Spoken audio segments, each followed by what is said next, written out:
Hello, hello, hello, and welcome to another episode of Rewind with Ro. I'm your host, Ro Carter, and our amazing co-host, Rob Smith. How are you, brother? I'm great. I'm great. Doing wonderful. Just out here, living life. Okay. Are you living your It's getting, best life or just living life? living the best life. It's getting hot out here, though. It's like hot. This guy, I'm living in LA, I'm living in Miami, talking about it's hot. It's so hot in here. It's so crazy. Is this It was like in the 90s yesterday. It's a little hot. yeah, and then it drops. Stop complaining. That's true. We get the nice cool Right? night. You guys, I'm dealing with this. I'm like, whew, I just walk the block. It's so hot. And I have a crazy tan with tennis and stuff. This is my. You're playing tennis? Yeah, I'm playing tennis. See the four. Oh, that's the watch. You got the little watch tan. Yeah, I got a shoulder tan too. Yeah, it's crazy. So are you playing tennis or pickleball? I have to ask if people want to know, Ro. No one cares. But how dare you? Tennis all day. I can play pickleball. Don't get it twisted. But I'd rather play tennis. The funny thing is, I remember I was getting a lesson. I could play, but I was working on some stuff. And so one of the courts were open during like a holiday weekend. And I remember like these group of 4 people came up, and I was like, yeah, is this court being taken? We're like, no. And they had pickleball. They had pickle paddles, and I was like, no. And I was like, no. You pickleball shame. No, I didn't shame them, but I was just like, that's the problem. Like, pickleball is taking over tennis courts instead of making pickleball courts for pickleball. Yeah. And so as a tennis player, that's annoying. Yeah, I could understand that. Yes. So you might let's play for the court, player. Let's keep it real. If you want to do that, talk about it, don't be about it. You know what I'm saying? Or be about it, don't talk about it. Yeah, there you go. Anyway. Go Knicks, by the way, too. Knicks, we're in the play. Oh, we're upset in the Celtics right now. I have to talk about that. People don't believe. Today's the day. I know nothing about it. I know. That's why I just said it. So fill me in, Ro. What's going on? This is called. So now we're playing what's called the NBA basketball playoffs, and the teams are trying to go to the finals. And so in the East Coast, where I live, West Coast, where you live, there's only 4 teams left. Lakers suck. Celtics suck. They're out. Lakers and Clippers are out. On the East side, New York is still in. They're playing Boston. They're up 2-0. They should not be up 2-0. They should be down 2 games. So the Garden today is going to erupt. So if you want to see some crazy just mayhem, Google New York basketball or New York Knicks in New York, and the New York fans are just going crazy. So if we win today, you and Coco should have a whole download because she's she knows. But if they win today, New York will erupt. It might explode. It might go to a next level because it's already been the tickets just for not even sitting down, just standing room only, $1,000. That's just crazy. Standing, just to stand. I ain't paying $1,000 to stand. That's what I'm saying. I might as well go to a bar and spend $1,000. It doesn't make any sense. But I did go see Beyonce. I had good. Yes. Oh, that's right. How was that?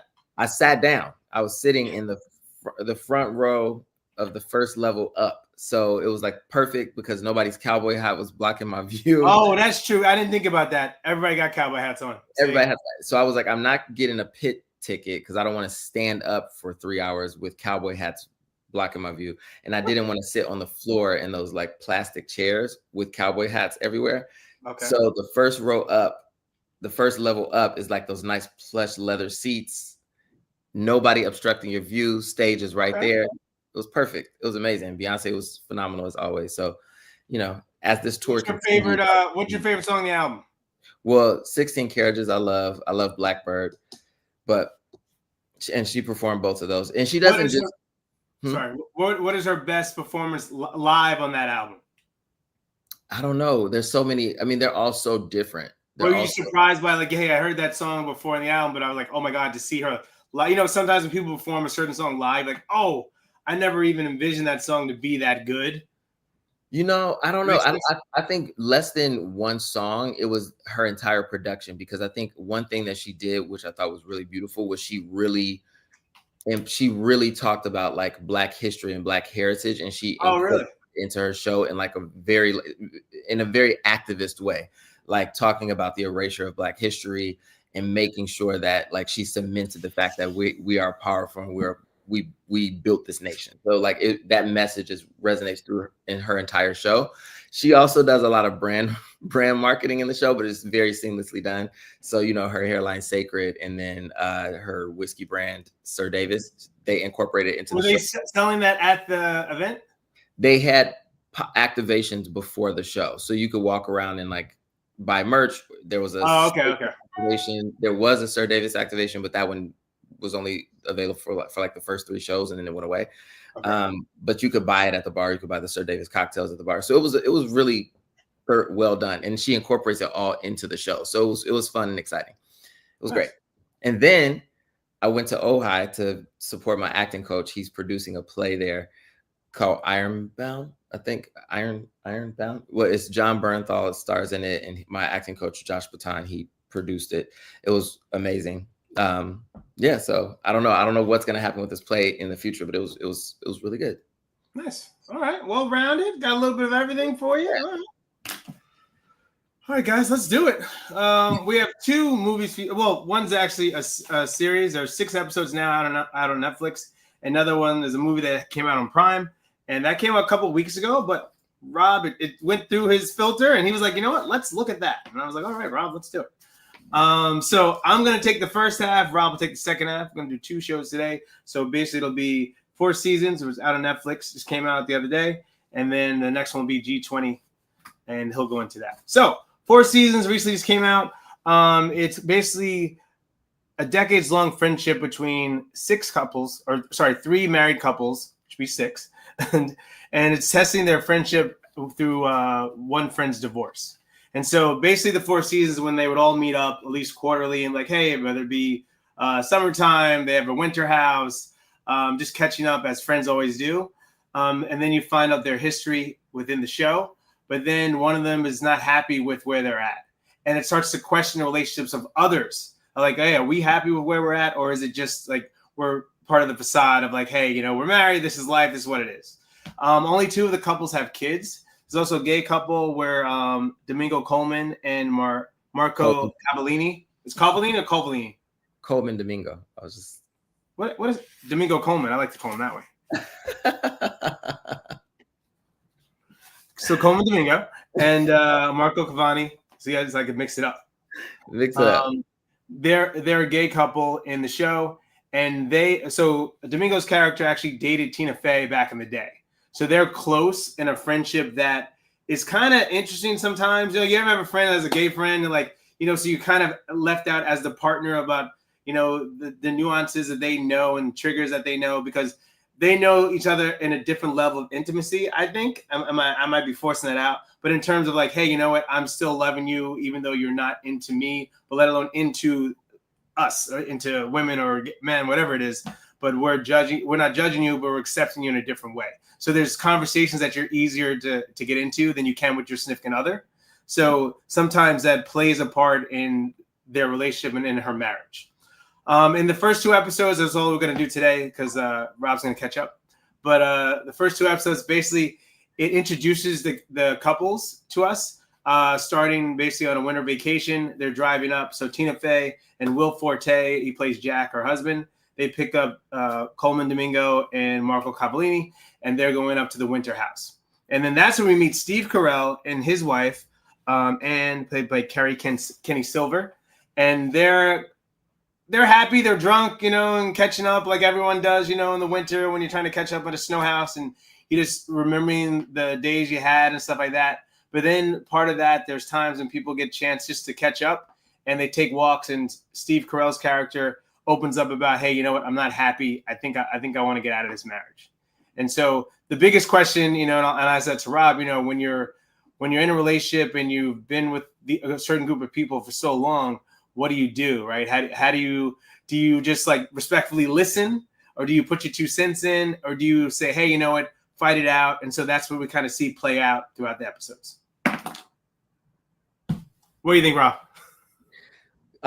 One, I think we should note that the show is created based on a film that was previously created by Alan Alda, who plays the father of Yes, Aaron Alda, shout out him, MASH back in the day. MASH back in the day, and Tina Fey adopted it into a limited series, which I thought was really cool.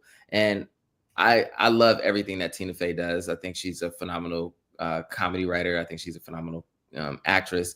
So I pretty much, of course, Mean Girls is my all-time favorite, but I'm just obsessed with her work. And I thought that they did a really great job with this series. What I really love about it is it shows relationships. And I think we see so much of relationships with people with like in a younger demographic. We see those kind of love stories and those relationship stories. And I think this shows three relationships.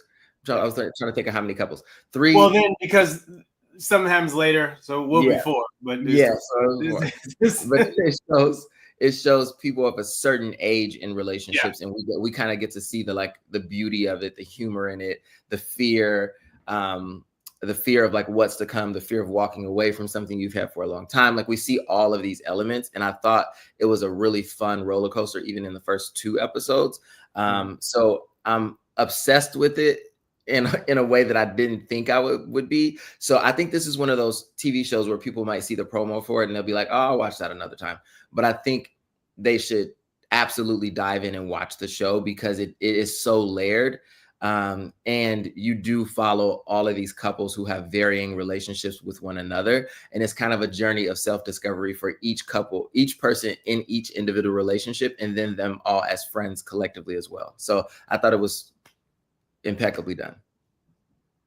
Okay, I would say tread with haste because you might do some self-reflection.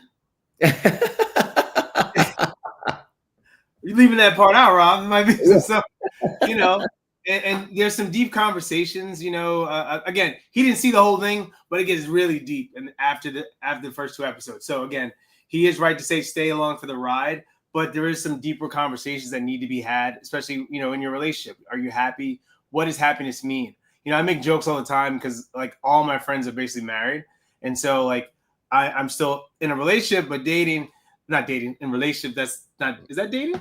No, because you're dating other people, but I'm in a relationship, right? So in a relationship. Want to make sure, in a relationship. That's what I said. Please say in a relationship. See, get me in trouble. I just asking. Okay. Anyway, layers.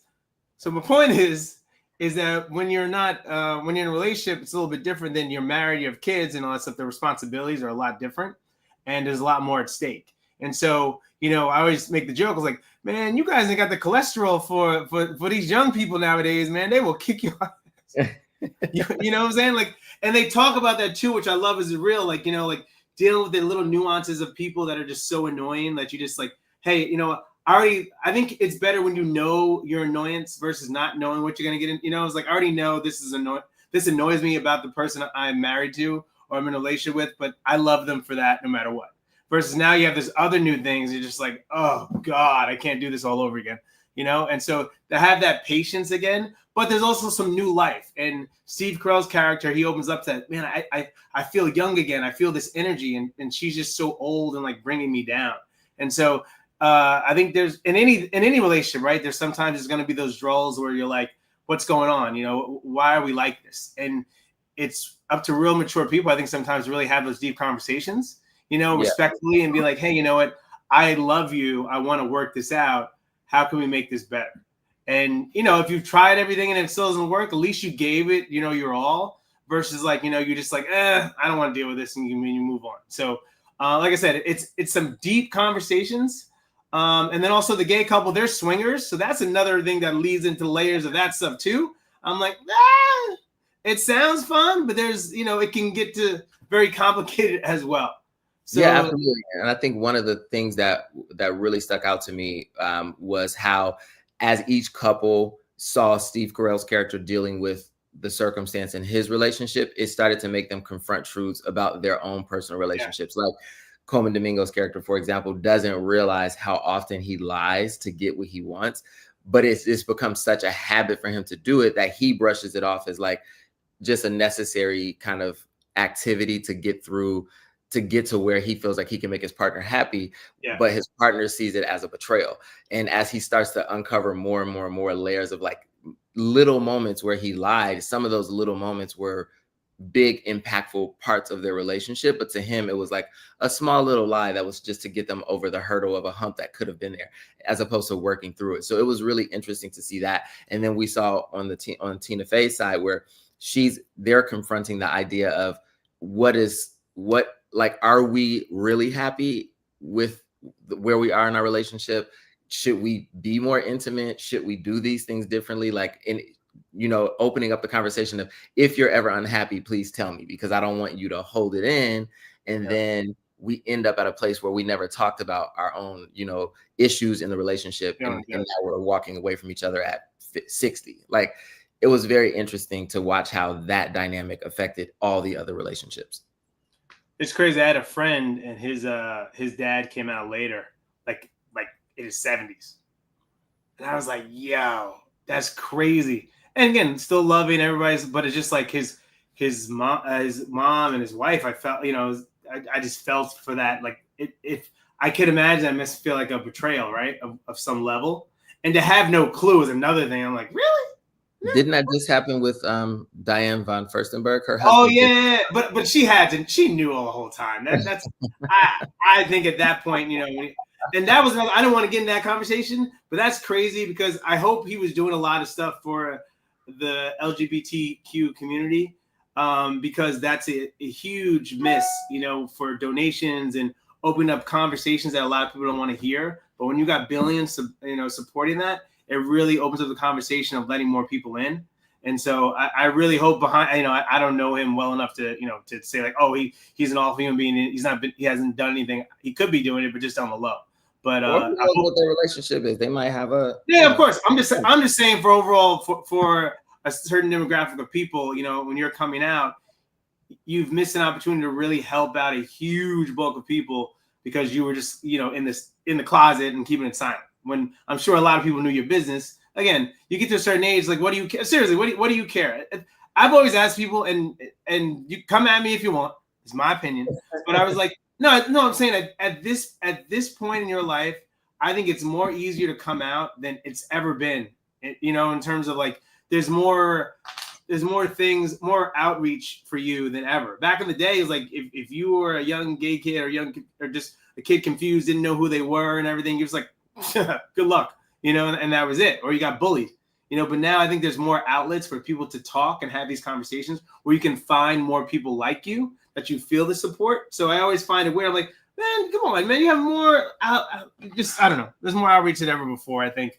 It's still hard. I know I'm not knocking it's still hard, but I'm saying it's easy. I think it's a lot easier than it's ever been in history. Well, I don't know. I think it depends on multiple things. I think it depends on race. I think it depends on internet access. Industry. Location, where you live. But my point is, I'm not knocking it. I'm just saying you can find for sure. That's what I was versus back then. You couldn't find nothing. For him, it was probably, back then I'm assuming he probably came from a certain type of family. So this probably wasn't something that was, even formidable for him to do. I just had this conversation with someone the other day. I'm like, you cannot pay me all the money in the world to believe that there's only like one gay player in the NFL. But, it's just, I feel like you have that many men and there's only one person who's gay. Like, I just don't believe it. It's just the reality is that industry just wouldn't allow for it, So I don't feel like those people would feel safe coming out. So even now in 2025, I think there are certain pockets of. Oh, yeah. That's a valid point. That's having this conversation. If you want to make money, you can't, Although, did I tell you I saw Lil Nas X on the escalator? No, where was this? It was crazy. I was walking at the Brickell Mall. I'm coming down. I'm like, now I felt a little disrespected because that means I'm not that good looking. Because he didn't check me out at all. When I was like, I'm not gay, but I was like, you just want to make sure, he wasn't even looking at me. You just. Well, I see him all the time out here in LA. So he ever check you out? No. See, but I've been at parties with him all the time. But I don't think. I just want some validation. I wanted to say, like, hey, player, okay, I see you. Hey, man, I'm good. But I just wanted to make sure, hey. That's all. He is very tall. He was looking zesty. Zesty. By the way, Profess the Film fan said that they highly recommend Forever on Netflix, which I have not seen yet, and I've heard about it. On So Netflix? Check that out. Who's that? Forever? Let me look it up. Yeah, I do want to check that out. So maybe we can check that out and have a conversation about it. Thank you very much. Oh, if he wants to come on, please. Recommendation. Can we invite him on? That's up to ask him. Would you like? I can't see him. Hey, Professor. Would you like to come on and discuss? Please let us know. We appreciate it. Thank you for tuning in. Let us know. So what did you think overall? And do you want to, I mean, and we can continue the conversation. I just need to watch more of the episodes. You know, there's so much content to digest right now. So that's streaming. And I got caught up in like 3 other shows. So I started watching. Yeah, there's a lot of stuff on right now. I was like, let me save a little bit of it too, because I didn't want to, because I really am enjoying it. But I'm also watching Our Friends and Neighbors, which is really good with John Hamm. It's so good. So we can probably have a conversation about that at some point too. I can only do pockets of John Hamm. Ooh, it's really good. It's really good. I have to still like wash him out of my head from what was the show that based on a movie with an N, not Narco, the last show he did.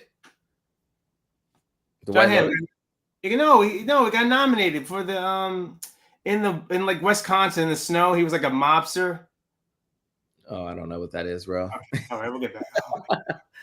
I'm sure you'll figure it out in 2 seconds. Why do you do this to me all the time?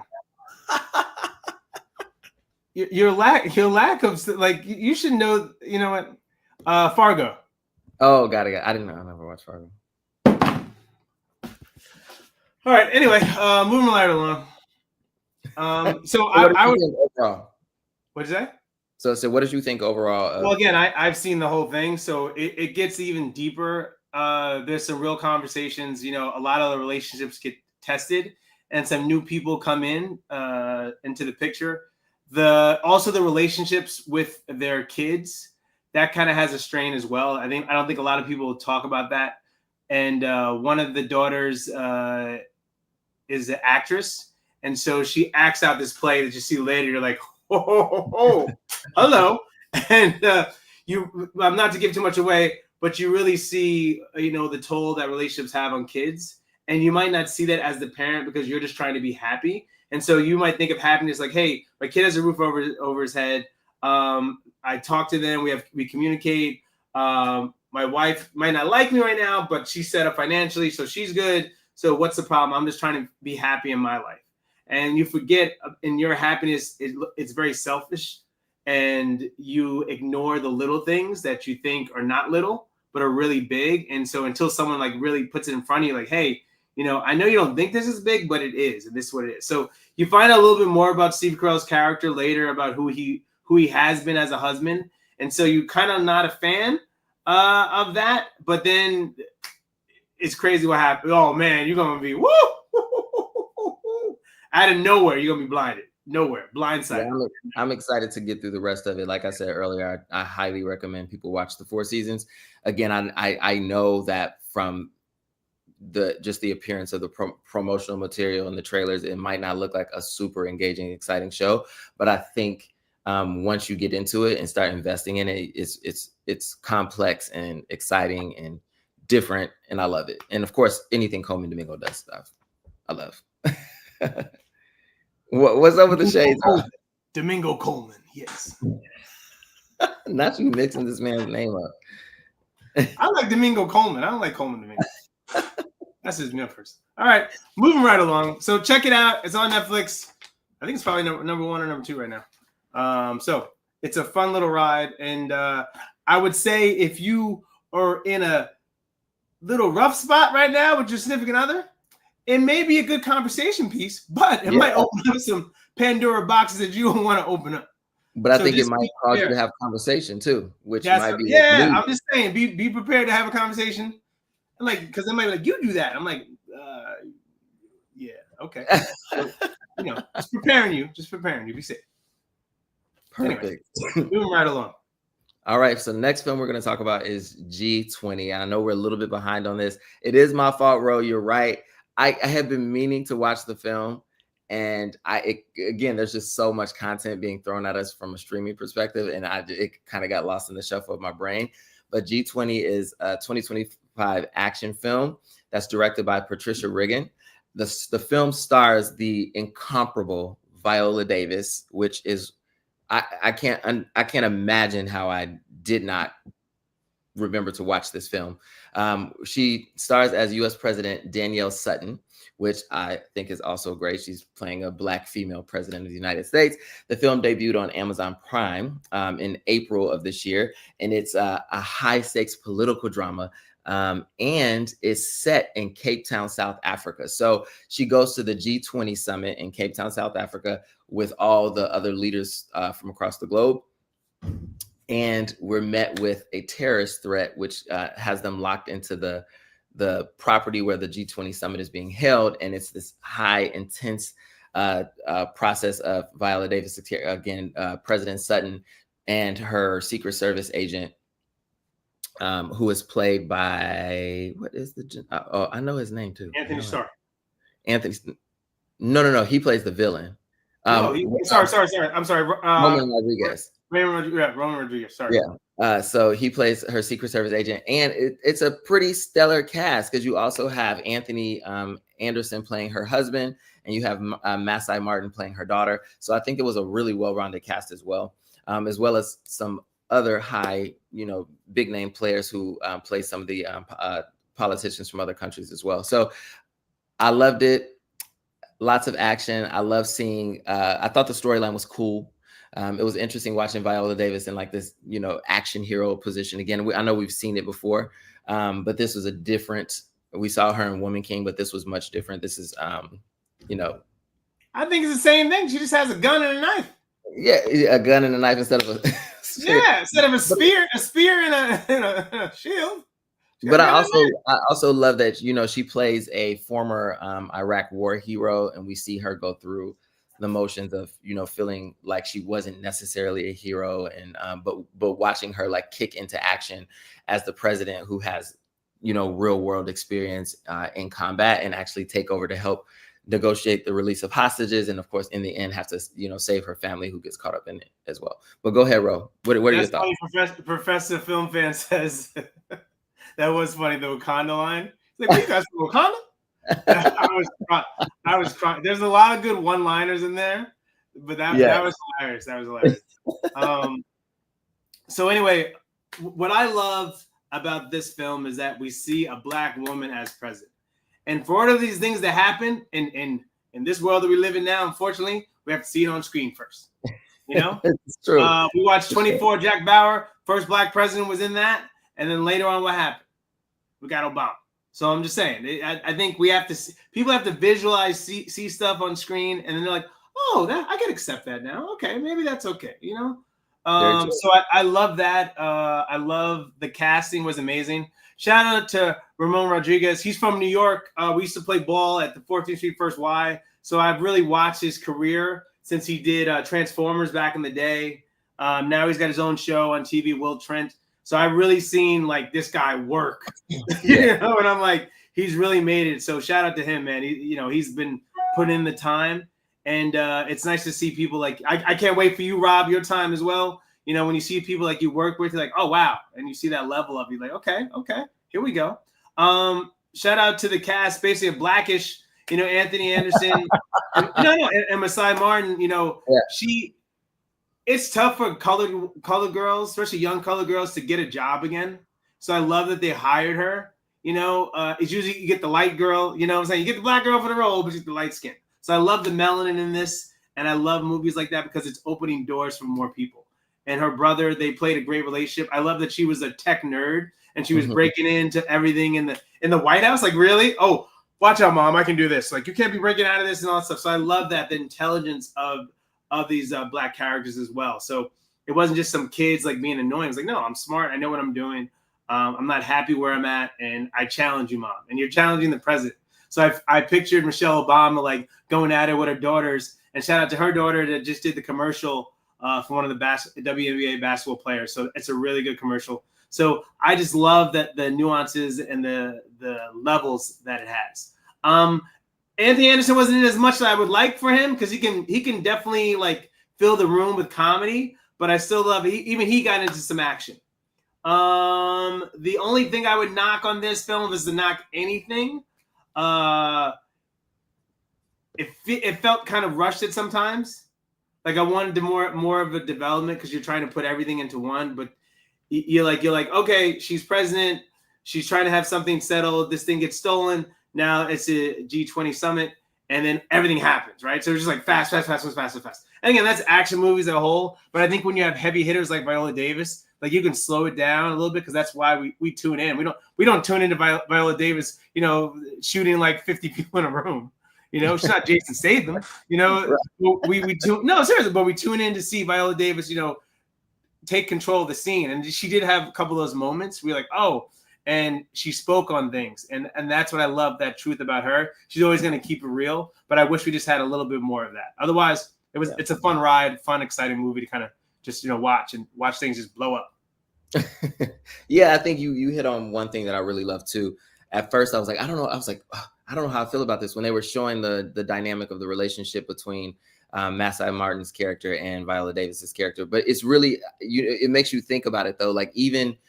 A family in a position like the first family, like the president and their children, there's still going to be some moments of contention with the kids. And then I think we've seen this too with the Obamas. Like we've seen people trying to capture photos of their daughters like out partying or smoking cigarettes. And you have that moment where she's like out at the club and she sneaks out and uses technology to kind of get around, having to deal with Secret Service. So it was interesting watching that, and then how the world perceives Viola Davis, of course, and this is what would really happen. Like, here's this woman who can't even take care of her own household, and how is she supposed to take care of it? That would absolutely be the narrative if something like that was to happen, if the president was a woman, specifically it was a woman of color. It's like she can't even take care of her household. So I thought it was really cool that they kind of incorporated that storyline. And then again, like I do agree with you that when I said this last week when we talked about something else, when I know that I'm going to invest my time in watching a vampire movie or an action thriller, I want to see a little bit more of it. But I do think they did a great job of like really creating the vulnerability of President Sutton's character. So we saw her questioning, her even having the ability to be a person who's in that position, so it's like we saw like the struggle that she was having internally. So we got to see the development of the character as she evolved into this, as we see her go from, trying to negotiate a global deal to strike a partnership to cure world hunger, to being a badass soldier who's like freeing hostages and saves her children. So I thought, intermingled in there, we did get to see her, vulnerability as a person. So I thought that was great. And I love that you have a deeper connection to what Obama was kind of going through. Like you have to be a parent at the same time. But my real kids though are the United States, and then after that I go with my family. You can't do a reverse, unfortunately, and so it kind of distances you from your kids. So I love that it kind of, you have to think about that. Like, oh, okay. Also, I wanted to talk about what you said earlier. So I remember this, and you're exactly right. When George W. Bush Jr., his daughters, they used to party in New York all the time. So this bar, we used to go to this dive bar all the time in Tribeca, and one of the barber used to come in there all the time. And so she was cute too back in the day. She was cute. The one who has the daytime show now. Is that Barbara or Laura? Anyway, the one is on NBC now. The one who's on NBC, she's working on NBC now. She was with Coda. They had a daytime talk show together on NBC in the morning. So she's still working now, but she used to come in Tribeca all the time and hang out. And I remember you have Secret Service in the truck outside, and you had a couple of two in the bar that would just fit in like normal kind of work. So you had to be really careful, even like walking by them, because you just never knew. It was like, yo, walk around. And he was like, okay, relax. Like I didn't want anything. I just want to go. Hey, man, just, I'm saying what's up. That's all I'm doing. So it goes to show you, like, that's real talk. And back then, when they were partying all the time, it's just kids being girls, right? But if it's black folks, it's like, oh my God, the household. You can't even tell your kids. It's like, unfortunately, we get the double standard all the time. And so I'm hoping that'll change. But for right now, what I'm seeing, my man wore a tan suit, and this dude is just doing whatever the hell he wants. And I'm still trying to figure that out. I just don't. My brain erupts every day. That's all. Every day. But I every day. That's why we got to just do this. Talk about film. Talk about TV, like great filmmaking, great art, to at least have a tiny sliver of the day where we can escape the chaos. So I appreciate you. Thank you, Rob. I appreciate you as well. So overall, what did you think of the film? Again, I liked it. I got to see a friend that I knew from playing ball with, so just catching up. And so I was like, oh, I love seeing people I knew on screen or had a moment of time or history with. Why don't you set up an interview with him? I actually love him on Will Trent too. I'm obsessed with that show as well. Yeah, again, I haven't seen him since I left New York almost like 6-7 years. So yeah, I could always, what I will, we'll edit that part out and give a shout out and see if I can, touch back up. But since COVID, I've been trying to reach out to half the people because I was interviewing people during COVID, just my own personal stuff. And a lot of people were just like, yo, they were getting hit up by so many people at that time because if you had talent, people wanted talent versus like the crap. Remember, like we went through a whole transition during COVID. Like if you had talent, everything came back. So if your career was over, it's been a while, people weren't talking about you, or you just weren't getting any work because all the production companies were closed and shut down. Then if you've been on some things, we're like, oh, can I interview you? And then I started like reaching out to people. Then I was like, oh, let me try and reach out to some bigger people. And they're like, man, I got too many people to reach out to. I love you, brother. Good times, but you ain't there yet. And I was like, okay, all right, respectfully. So it was tough. It was a tough time, but it is what it is. So yeah, not bad. Reaching out, see what's up. You never know. Yeah, absolutely. Otherwise, I did like the film. I'd recommend it. It's a ride. Like I said, it's not like Harrison Ford's movie, the on the plane. What's that one? But it's not that. That's what I was saying. I was like, I wish it was that Air Force One. Air Force One has everything in terms of like, you have your action and you have that seriousness. And I wish, because you have Viola Davis, that it was just it could have been a little bit more in depth than I think they allowed it, to be. And that's my only knock on it. For her, it was like, she was like, I got a good check. I was going to have some fun, shoot some things up. You know what I'm saying? Like, versus like, there wasn't really an in-depth character. I thought that she could have been. She was there, but I mean, I know there's another layer, but the film wasn't allowing it to be that. So yeah, of course. Yeah. And again, to your point. And I think a lot of people were like criticizing the film for its approach to having these conversations about like cryptocurrency and I'm like, world change through crypto, like all those things. But I think it was just a fun take on what the conversations literally are in real time. I do feel like I didn't really hear a lot of chatter about the film. I wish more people would have watched it or had conversations about it, at least in the circles I'm in. I don't know too many people who've seen the film or talked about it, but I do recommend people to watch it. I think it's a fun watch just to sit down with the family, with a bowl of popcorn and a glass of wine. It's a fun watch. It's just a little fun action film. And of course, it's starring Viola Davis. So I say support, Viola Davis, Masai Martin, Anthony Anderson. So, and it's in Africa. Yeah, and it's set in Africa. That was the best part. I think that was another good part about that. I was like, oh, I wish we got to see more of Africa, because you don't see films that usually do a destination thing or even talk about that unless you're like in a Marvel movie. Yeah. But otherwise, we got a budget for that. We can't go to Africa. So that was very interesting. I think we need more films like that to kind of just. I wish we have some dollars just to like, hey, you know what? Let's just do a movie. And if it fails, it fails, but it's okay. And I'm hoping, again, I'm not saying this is a movie that fails, but I'm saying I think you need to take chances on more Black films than we have before. And right now is the time. Because I've seen some awful movies come out, and I'm just like, how did this get green-lighted? Like, even Marvel movies, like, how much money did you pay for this? And this got green-lighted, and you can't put the money into this budget film with the number one actress or this person. I'm like, it doesn't make any sense. So hopefully we get more Black funding. Right now, they can't deny the power of what we do, especially with the success of Sinners. Shout out to Sinners again, man. Shout out, man. It's undeniable. Holding up with the Marvel movie that just came out, so that's big. I didn't think they would beat it, so it's tough. It's tough, but because it's a whole different group of people. But like, Yeah. But definitely Sinners. I've talked to more people about seeing Sinners in the past couple of weeks than I think. Everyone's like, oh, bro, I saw it. The best part is when people went and they never even knew what it was about. Yeah. I was like, oh, imagine seeing that movie like that. Sorry, we're getting off trail of G20. No, I also love that the film is still selling out. Like, I know last weekend I was looking for tickets. I was like, let me go again and watch it again. And it was sold out. I'm like, this movie is still selling out. I love it. Yeah. And there's actually an Asian girl at my gym. I do part-time in Orange Theory. And so she's from Mississippi. So she's like, oh yeah, that's that whole area of Asian people, that population. She's like, bro, it's the craziest thing. And you see people with these accents, and you're just like, what the hell is going on? Like it just baffles your brain. But that was a huge part, and we were talking about it. I was like, yeah, it was like, there's a documentary that goes a little more in depth. I think I said on the last show we did, but that goes about that community and how they were the center for giving food to African Americans, and then also giving food to white people there. And so it was crazy that they were able to go back and forth.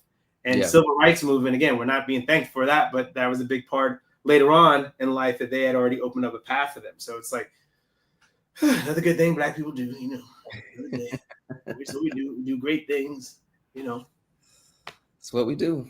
That's what we do. What if we didn't do? What if we stopped doing it? Well, that's what you see is happening now. It just be boring if we just stop doing great things. Everything just be boring. Like, what are you doing today? Nothing. I'm gonna walk the dog. Like, I don't know. So what are we doing next week, bro? Oh, we're taking a week off because you are partying. I'm not partying, but no, my cousin's a doctor, so he has a medical thing that he does every year. Past couple years in Vegas, so I have a room to stay, and I'll have to pay for a flight. Thank you, cousin. By the way, your heart away. I appreciate you. I'm gonna see Bruno Mars on Saturday. Okay, Bruno Mars. He does his little. He has that private venue in Vegas now, so I'm gonna do the show on Saturday. I'm gonna do EDC on Friday. Oh, I'm jealous. I don't. My back is already hurting from just thinking about it. And then chill. Yeah. So at this age, if I tell anybody, when you go to Vegas at this age, the shows don't start. It's like Miami. People don't come on until like 3 o'clock in the morning. So I advise you do the pool during the day. You take a nap, power nap, and then you don't leave until 12. Seriously, change your life. I learned that last time I was in Vegas. Slept. We went to the pool during the day. Got back at the hotel at 5:30. Slept till midnight. Got up, took a shower, ready to go. New person. Totally new person. Just saying. Well, and then you take the 6 o'clock flight out on Sunday. Yeah, and then you take the 6 o'clock flight out on Sunday because you don't want to get into Once you fall asleep, you're not getting back up. So you take that flight out on Sunday. All right, Ro. All right. I digress. Anyway, check out these amazing show and movie out. G20 again on Prime, and then we have the 4 seasons on Netflix. And now there's 6 seasons, which I love. You got 6 seasons that kind of like dig deep. Take a break, get a snack, come back. Take a break, snack, come back, and then do your thing. Bathroom, cool things. All right, let's go Knicks today. Let's go Knicks. Let's go Knicks. Yeah, you and Koku break that down together. I'm sure y'all have a good old time having that combo. Go. All right. So I guess I'll see you in 2 weeks. Yes, and if Professor would like to come on the show, love to talk about it with him. So are we going to do forever? Is that what we're doing next? Yeah, I can do it. That's fine. Okay, perfect. Let's do it. All right, man. See you then. Peace. Thank you.